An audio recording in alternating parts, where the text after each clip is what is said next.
আমার ভাইয়ের রক্তে রাঙানো 21শে ফেব্রুয়ারি আমি কি ভুলিতে পারি। সত্যি কি আমরা ভুলে যাচ্ছি ভাষা শহীদদের আত্মত্যাগের কথা? লন্ডনের আলতাবালি পার্কের শহীদ মিনারে আসা দলীয় স্লোগান যেন সেটি মনে করিয়ে দিচ্ছিল।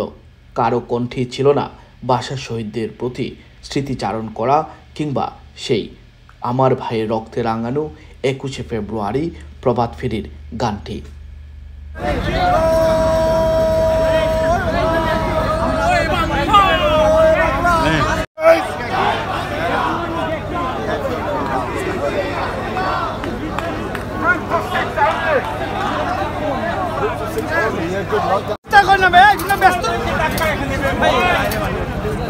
প্রতি বছরের ন্যায় এবছরও শহীদ আলতাবালি পার্কের শহীদ মিনারে অনেক রাজনৈতিক, সামাজিক, সাংস্কৃতিক সংগঠনগুলো শ্রদ্ধাঞ্জলি জানালো। আজকের এই সময়ে স্মরণ করা হচ্ছে 1952 সালে যেসব ভাষা সৈনিকেরা তাদের জীবন দিয়ে মাতৃভাষা বাংলা এনে দিয়েছেন। তাদেরকে শ্রদ্ধা জানাতে এবছরও এই কাউন্সিল বা এই শহীদ মিনার কমিটির সার্বিক তত্ত্বাবধানে এখন এবছর খুব সুন্দর করে এটি সম্পন্ন হলেও অনেকেই অনেক ধরনের মন্তব্য করেছেন। এখানে যে বিষয়টি উঠে এসেছে যে নতুন প্রজন্মকে যদি আমাদের এই গৌরবময় ইতিহাসকে জানাতে হয় তাহলে আমাদের মধ্যে আরও সুশৃঙ্খলভাবে সেটি এই প্রথম প্রহরের কাজটি করা প্রয়োজন। পাশাপাশি এখানে আরও অন্যান্য দলের মানুষকে যদি অংশগ্রহণ নিশ্চিত করতে হয় তাহলে এখানকার পরিস্থিতিকে আরও বেশি উন্নত করা প্রয়োজন। এরপরেও ভিনদেশে আমরা যেহেতু এই সুযোগটি পেয়েছি, এই সুযোগটি যদি আমরা আরও ভালো করে কাজে লাগাতে পারি তাহলে আমাদের দেশের ইতিহাস জানবে অনেক নন বাংলাদেশি মানুষেরা। তাছাড়া যে কোনো ধরনের অপ্রীতিকর ঘটনা এড়াতে টাওয়ার হ্যামলেটস কাউন্সিলের অর্থায়নে মোটা অঙ্কের অর্থ খরচ হয়েছে। বর্তমান সময়ে বাংলাদেশি রাজনৈতিক চর্চার কারণে যেটি বৈরী রাজনীতি, খুনাখুনির রাজনীতি এবং তার ধারাবাহিকতায় দোষারোপের রাজনীতি এবং তার প্রেক্ষাপটে আজকে ট্যাক্স পেয়ারের মানি প্রায় 800 থেকে 900 হাজার পাউন্ড এক্সট্রা, সেটা মেয়র নিজেই বলেছেন। আজকে আপনি দেখেছেন 5 স্তরের নিরাপত্তা, এই 5 স্তরের নিরাপত্তা ছিল না। আমরা বিগত বৎসর আজকে 30 বৎসর ধরে এখানে করতেছি, কিন্তু আমরা শঙ্কিত। আজকের প্রেক্ষাপট হচ্ছে একদিকে বিএনপি, একদিকে আওয়ামী লীগের হুমকি। সেই হুমকিতে টাওয়ার হ্যামলেটসের মানুষজন জিম্মি। এবং আজকে আপনি দেখেন এই বিএনপি হোক আর আওয়ামী লীগ হোক, নেতৃবৃন্দ কিন্তু এই বাড়াতে বাস করেন না, এই বাড়াতে আমরাই থাকি। সুতরাং আমাদেরকে সিদ্ধান্ত নিতে হবে যে এই অবস্থা যদি চলে তাহলে কাউন্সিলের ট্যাক্স পেয়ারের মানি দ্বারা আমাদের এর ধরনের আরও ভবিষ্যতে এর চেয়ে বড় বড় অবস্থা অঘটন ঘটতে পারে। আজকে কিন্তু মানুষজন আপনি কম দেখেছেন, আজকে পরিবারগুলো কিন্তু আসে নাই, সেটাও কিন্তু আমাদেরকে ভাবতে হবে।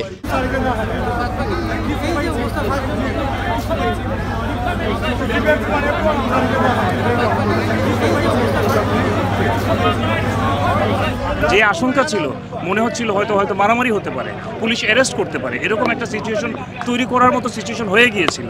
সেই হিসাবে আপনারাও দেখতেছেন কিছুটা বিশৃঙ্খলা হয়েছে। হোয়ারই কথা, যেহেতু আমরা জানি এটা নিয়ে একটা ইস্যু ছিল, কিন্তু মোটামুটি এখন 90% ডান হয়ে গেছে। আমি মনে করি এটা শান্তিপূর্ণভাবেই সম্পূর্ণ হবে। অনেক ধন্যবাদ।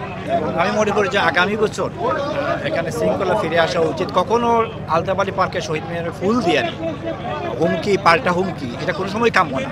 আমরা বিগত দিনে যেভাবে শৃঙ্খলার সাথে ফুল দিয়ে আসছি, আগামী বছরে আমরা এভাবেই ফুল দেব। কেন্দ্রীয় শহীদ মিনার কমিটির পক্ষ থেকে সকল প্রবাসী ভাই বোন যারা এসেছেন তাদেরকে ধন্যবাদ জানাতে চাই। আমি ধন্যবাদ জানাতে চাই প্রেস এবং ইলেকট্রনিক মিডিয়ারা, আপনারা যারা এসেছেন কষ্ট করে এই ঠান্ডা এবং বৃষ্টির মধ্যে এসেছেন, আপনাদেরকে ধন্যবাদ। আমি ধন্যবাদ জানাচ্ছি টাওয়ার হ্যামলেট কাউন্সিলকে, কারণ আপনারা নিশ্চয়ই জানেন যে একটা অকারণ একটা ভীতি সৃষ্টি করার চেষ্টা করা হয়েছিল এবং সেই সময়টাতে টাওয়ার হ্যামলেট কাউন্সিল আমাদের পার্টনার এবং তারা যথাযথ ব্যবস্থা গ্রহণ করেছিলেন বলে আজকে এইখানে কোনো ধরনের অপ্রীতিকর কোনো ঘটনা ঘটেনি। এই বিষয়টা নিয়ে আমরা কমিটি উদ্বিগ্ন এবং আমরা চিন্তা করছি যদি সম্ভব হয় এবং টাওয়ার হামলেট কাউন্সিল যদি আমাদের সাথে একমত হন, তাহলে এই রাতের অনুষ্ঠানটাকে আমরা দিনে নিয়ে যাওয়ার চেষ্টা করব। সকল ভেদাভেদ ভুলে আমরা শহীদ বেদিতে পুষ্প অর্পণ করব।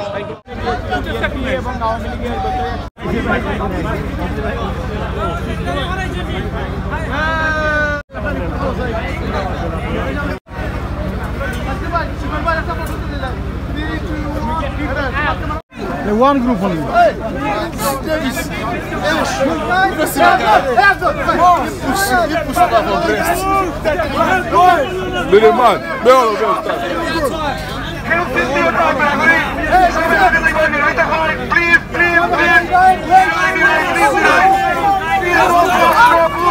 Why are you pushing through?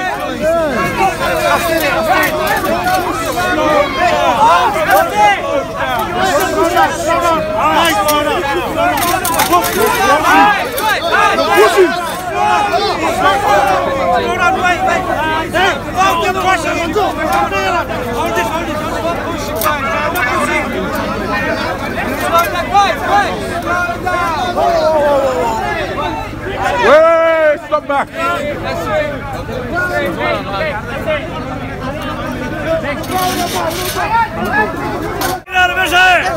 বাংলাদেশে